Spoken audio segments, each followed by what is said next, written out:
بسم اللہ الرحمن الرحیم۔ السلام علیکم ورحمۃ اللہ وبرکاتہ۔ نالج آپ قرآن حدیث کے چاہنے والوں، آپ کا میزبان حافظ عاطف حسین آپ کی خدمت میں حاضر ہے۔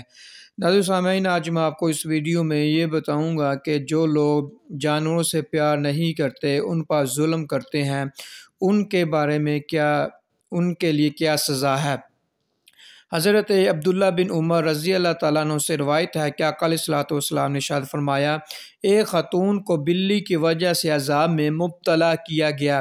اس نے بلی باندھے رکھی حتیٰ کہ وہ مر گئی۔ اس خاتون کو اس بنا پر دوزخ میں پھینکا گیا۔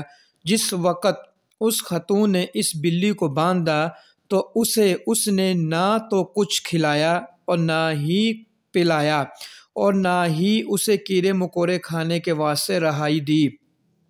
ناظرین سامعین، دیکھیے، ہم لوگ بعض اوقات جانوروں سے پیار نہیں کرتے، لیکن ہمیں چاہیے کہ ہم جانوروں سے پیار کریں۔ صرف ایک بلی کو مارنے کی وجہ سے اس عورت کو دوزخ میں پھینکا گیا۔ ناظرین سامعین، اللہ تعالیٰ سے دعا ہے کہ اللہ تعالیٰ ہمیں جانوروں سے پیار کرنے کی توفیق عطا فرمائے۔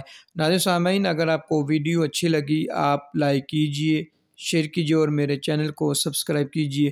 اس کے ساتھ اپنے میزبان حافظ عاطف حسین کو اجازت دیجیے۔ اللہ حافظ، فی امان اللہ۔ السلام علیکم ورحمۃ اللہ وبرکاتہ۔